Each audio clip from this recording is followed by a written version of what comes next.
several times in each chapter, we see how helpless Krishna is.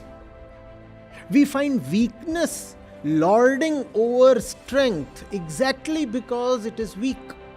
Srimad Bhagavad Gita is an epic struggle, and Krishna is the struggler. It all tugs at your heartstrings. It's actually a song, as much of melancholy as of wisdom. And that's the reason I love the Gita.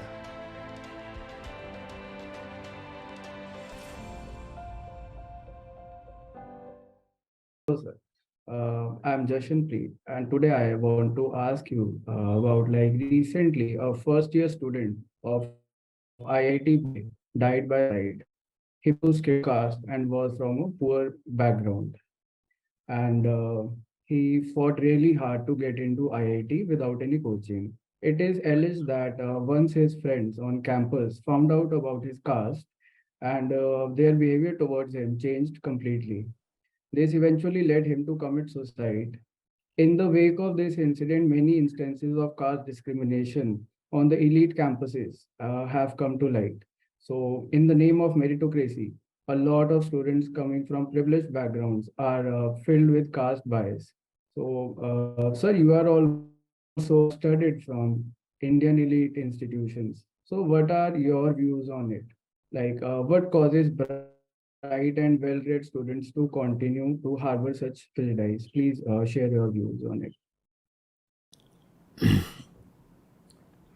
You see, first of all, as we are biologically constituted, as the human baby is born, we have an innate tendency to exploit, to divide, to consider ourselves as separate, either in the sense of being superior or sometimes inferior. So we are not born very illuminated. It is as if there is a tendency within that is seeking ways to create mischief. It hunts for opportunities. Those opportunities in the Indian context are unfortunately very easily provided by culture and religious practice.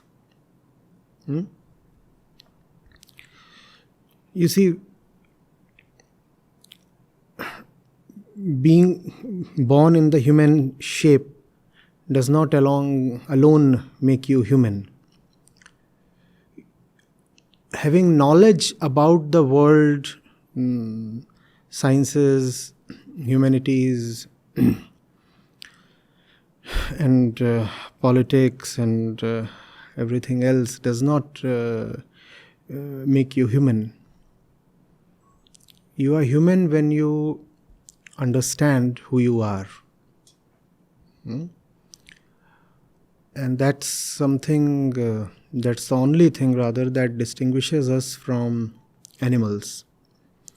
And we are not being given that education. Instead of that education, we are being given something quite blind, quite dead, quite dark. And that's culture. Who you are should be the knowledge that dictates your relationship with the other. Are you with me till now? I don't want him to be muted. I want to be hearing him continuously. We are together, right, Jashanpreet? Yes, sir. Yes. So my relationship with you should come from a fundamental knowledge of my existential reality, who I am internally, right? I should have some knowledge of my consciousness, Where does my sense of identity come from? There is a particular way I look at the world. Where does that come from? Where do my hopes, aspirations, my fears, my despairs, where do they come from? I should know these things. And when I know myself, I also know the point from where you operate, right? I also know how vulnerable I am to being duped by my tendencies and worldly appearances. When I know that, I also know that you too are equally vulnerable. And that then governs the relationship between the two of us, right? And when I say the two of us, that does not merely mean me and you. That means me and, let's say, all 100 students who are right now in the audience. To extend that, that also means my relationship with entire existence, all the animals, plants, the past, the future, the various countries, the various people. So that relationship must come from a knowledge of myself, and that knowledge is something our education does not provide us. We have neglected that. Now, instead of that, our relationship with the other is being governed by conditioning flowing down from the past.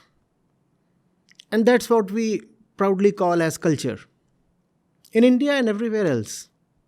So, I may not know a thing about life.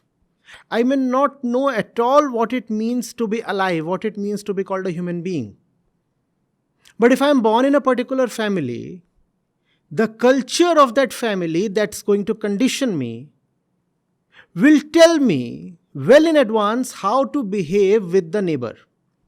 And if the neighbor belongs to a different religious belief or a different caste, I have been conditioned well in advance about the way to behave with them.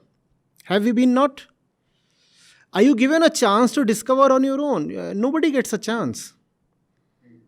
This is the way, for example, to behave with a Muslim. This is the way to behave with a Hindu, with a Buddhist, with a Christian, with a Muslim, with a Sikh. We know that already. And how do we know that? Did we inquire? Did we go out and experiment and test? Was there a zeal to find out? Was there love for truth? No, there was just age-old conditioning made sacred in the name of culture. This is our culture. This is our culture, that women have to be looked at in a particular way. That men will behave like this and women will behave like that. That this is the way the wife will behave with husband. This is the way the upper caste fellow will behave with the so-called lower caste fellow. And this is such a lazy thing. Because life is meant to be a very lively process of exploration. It's life, so there has to be liveliness, right? Now, instead of that explorative spirit, what we get is ready-made answers just handed over. What's worse is we start believing in them. We start believing in them. Anything that you take for granted, anything that you invest belief in without having known it for yourself, it's just not good for you. If you want to talk religion, then such a thing is sacrilege. Are you getting it? Now, what is it that makes this kind of conditioning sacred? It is not sacred, but people talk of it as something beyond inquiry. People talk of it as something transcendental and therefore sacred. What is it that attributes this sacredness to it? It is the association with religious books. Now, this sacredness is obviously just putative, but most people do not know that. They think that the root of this kind of culture is the great books. See, we'll have to go all the way if we want to understand what is happening in the campuses. If we are really sincerely interested in knowing why the young chap had to die by suicide, we'll have to go till the roots, right? And you'll have to have patience and the spirit to go the whole distance. So, what is it that makes us believe that this conditioning that we call as culture is indeed to be taken as sacred? A link between culture and religious books. So, culture linked with scripture is what lends an aura of sacredness to culture. Are you with me till this point? See, culture could be dismissed, especially if it is proven that culture is exploitative and violent. One could dismiss it. But when you say that your culture is flowing from scripture, then it becomes difficult to dismiss it, right? Right, sir. Right. Now, the thing is, in Hinduism, there are so many books, like hundreds of books, that you call as scripture. This is a problem that most other religious streams don't face. There is a central book, and that's such a great thing to have. But in Hinduism, not only do you have hundreds of books, first of all, most people do not know which among these is central. Secondly, if there is a central book in Hinduism, most of the other books totally violate that central book, and yet people continue to follow the other books because they do not know, first of all, that there is a central book, and because they have not read neither the central book nor the other books, so they do not even know that there is a contradiction. They talk of all the books in the same breath, as if the books of all of them are saying the same thing. The net result of this is that some very obnoxious beliefs continue to prevail because they get their sustenance from some verses of some scriptures. Those books are not fit to be called scriptures, but popularly they continue to be.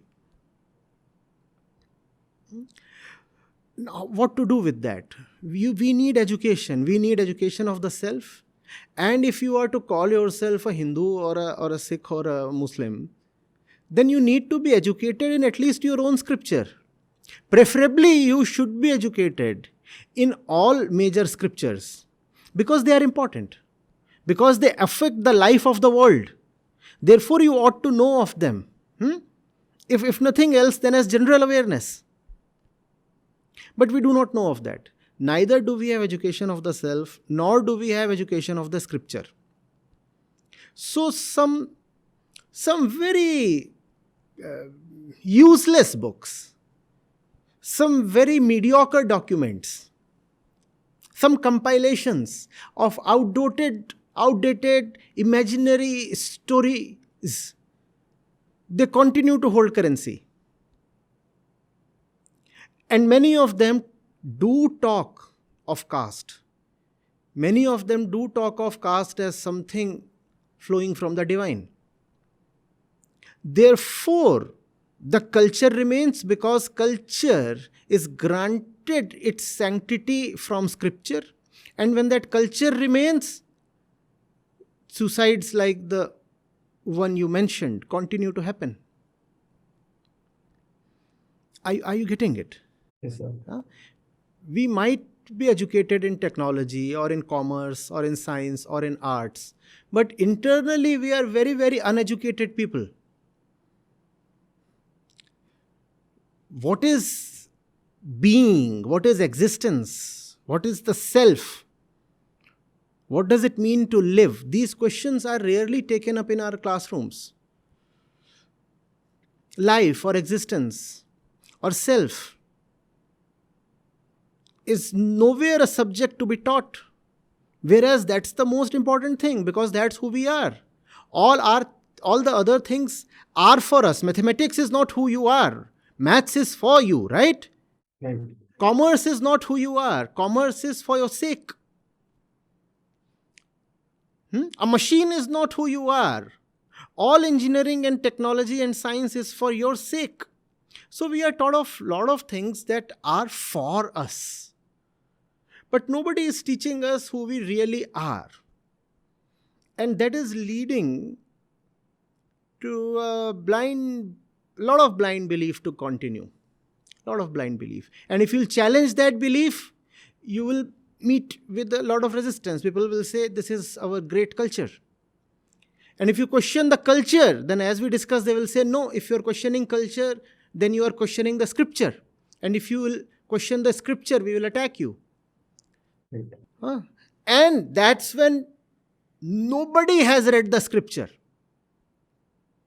Especially in Hinduism, it is considered very unnecessary to really read the central canonical scripture. Hinduism is a Vedic religion. And the name of the philosophy of Vedas is Vedanta. And Vedanta basically means the Upanishads and the Bhagavad Gita and the Vedanta Sutra. And Hindus do not know of this. Hindus do not know of this, but they continue to read hundreds of miscellaneous books in the name of religion. And those miscellaneous story books, they continue to call as scripture. They are not scripture at all. And that's not what I am saying. They are not scripture because anything that violates the Ved, the Shruti, is to be immediately dismissed.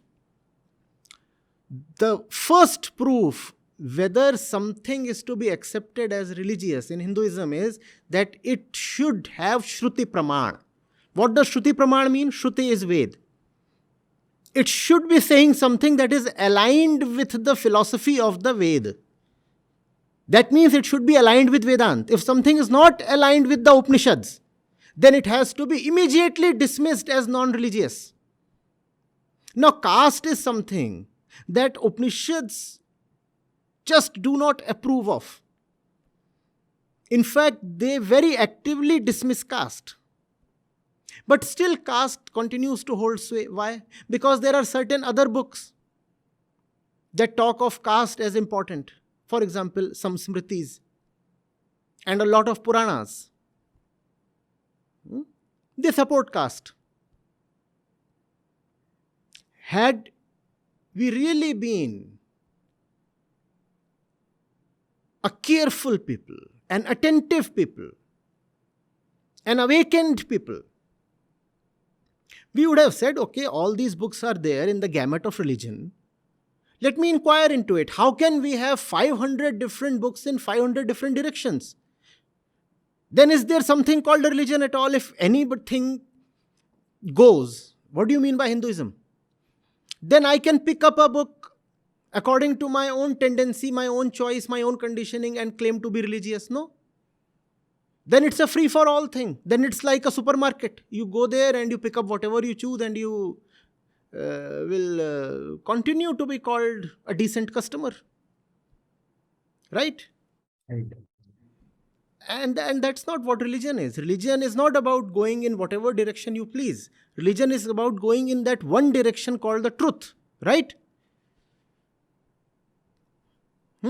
You begin with the word ek, don't you? Yes. Or do you say anek? No, ek. Ek. You say ek. That oneness is at the center of religion. Now, the whole tragedy is that Hinduism, in spite of being the mother of that oneness, has totally lost that oneness. And that is the reason from time to time, religious reformers had to emerge and they tried so much, they tried so hard to cleanse Hinduism. And to some extent they succeeded also. You think of the gurus. You think of Mahatma Buddha. You think of Lord Mahavir. They all tried their best. You think of all the saints. And so many of them came actually from the so-called lower castes. They tried so hard to purge Hinduism of its nonsense. But still those things continue for the first reason. What was the first reason we said? The child is born with the tendency to favor darkness. With great effort, light has to be awakened in him. And that effort is called real education. Unfortunately, we are not having that education. Till the time that education remains unavailable to us, we will continue to have unfortunate incidents like the suicide of that bright fellow. He would have cleared an entrance exam with great hopes. He would have gone to the campus. And one shudders to think of the experiences that he had there, that he had to take that ultimate and drastic step. And I have talked of the root cause. Unless that root cause is addressed, there is no hope. One needs a sweeping and deep reform in Hinduism and in the entire field of religion, in religions all over the world, if one is to wipe out these evils. Caste in some way or the other is present in all religions of the world, but one cannot deny that it is at its most obnoxious form, in its worst form in Hinduism. And that can be corrected only when first of all we sit together and we bother to define first of all what is Hinduism and which are its central scriptures. If it's a free fall or kind of situation, then anything will be acceptable in the name of scripture. The fact is that the sages, the seers have already defined scripture, shastra. Not every book, not every ancient book in Sanskrit deserves to be called a shastra, right? Only the books that deal with self-inquiry deserve to be called shastra or scripture. If you talk of miscellaneous things of the world, if you talk of imaginary stories and such things, that's not scripture. A scripture is a book that questions your very identity, probes it, goes into it, negates it, dismisses it, and therefore purifies it. That's a scripture. And Hindus will have to sit together and decide that this is the scripture. This is the scripture, or this particular set of books is to be called as scripture, and anything outside of that is not Hinduism. Hindus will have to sit and decide that the thing called caste is not Hinduism. If that does not happen, we will continue to see more occurrences like this.